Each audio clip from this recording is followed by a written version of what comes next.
अस्सलाम वालेकुम व्यूअर, क्या आप भी ज़ूम ऐप के अंदर जब साइन अप के लिए अप्लाई करते हैं यहाँ पे, तो आपको एक ही बेशक आप काफ़ी व्यूवर्स ने आपको कहा होगा, यूट्यूबर ने, कि अपनी यहाँ पे अगर आप साइन अप नहीं कर पा रहे तो अपनी जो एज है वो 16 साल से ऊपर रखें तो फिर आप इजीली साइन अप कर लेंगे। लेकिन व्यूअर फिर भी यहाँ पे आप चेक कर सकते हैं, मैंने अपनी 16 साल यानी कि 17 साल करी है, फिर मैं मुझे यही ऑप्शन मिल रहा है यहाँ पे साइन अप का फेल्ड का। ठीक है, तो मैंने इसको किस तरह से सॉल्व करना है, तो यहाँ पे व्यूअर एक ही यहाँ पे जो ट्रिक मैं बता रहा हूँ 100% इंशाल्लाह ये काम करेगी।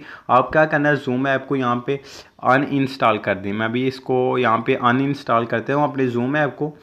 जैसे आप इसको अनइंस्टॉल कर देंगे उसके बाद आपने क्या करना है, फिर से अपने मोबाइल के प्ले स्टोर में चले जाना है और प्ले स्टोर में जाने के बाद फिर से आपने ये जूम ऐप को यहाँ पे इंस्टॉल कर लेना है। फिर रियल मैं आपको तरीका बता रहा हूँ, मैं इंशाल्लाह कोशिश यही करता हूँ कि फेक ट्रिक मैं आपको नहीं बताता, क्योंकि आपको पता है मेरी इंशाल्लाह सभी वीडियो आपको 100% वर्क करती है। कोई होता है कुछ मोबाइल में नहीं कर पाए, लेकिन इंशाल्लाह जो भी मैं ट्रिक बताता हूँ 100% काम करती है। ठीक है, तो यहाँ पर मैं आपके सामने इसको यहाँ पर ओपन कर लेता हूँ। जैसे यहाँ इंस्टॉल होती है, यहाँ पे वेट करना पड़ेगा हमें इंस्टॉल होने का। तो चलिए व्यूअर, यहाँ पे इसको अब ओपन कर लेते हैं। इंस्टॉल हो चुकी है। मैं जैसे इसको ऐप को यहाँ पे ओपन करता हूँ, यहाँ पे अभी आपके सामने मैं आपको प्रैक्टिकली बता देता हूँ कि क्या अभी हमें वही इशू आ रहा है कि नहीं आ रहा।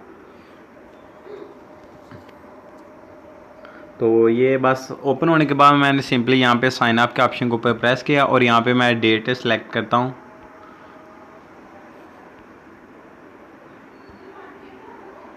और यहाँ पे मैंने कोई भी आप डेट सेलेक्ट कर लें, लेकिन कोशिश यही करनी है कि 16 साल से जो कम हो। ठीक है, उसके बाद मैं सिंपली सेट के ऑप्शन के ऊपर प्रेस करता हूँ। तो ये देख सकते हैं अब हमें कोई भी यहाँ पे फॉल्ट नहीं आ रहा, कोई भी इशू नहीं आ रहा। व्यूअर आप इस तरह से आसानी के साथ यहाँ पे इस जो प्रॉब्लम का सलूशन है वो निकाल सकते हैं। तो कैसी लगी छोटी सी वीडियो कमेंट बॉक्स में ज़रूर बताइएगा। मिलते हैं एक नई वीडियो के साथ। अपना ख्याल रखिएगा। अल्लाह हाफिज़।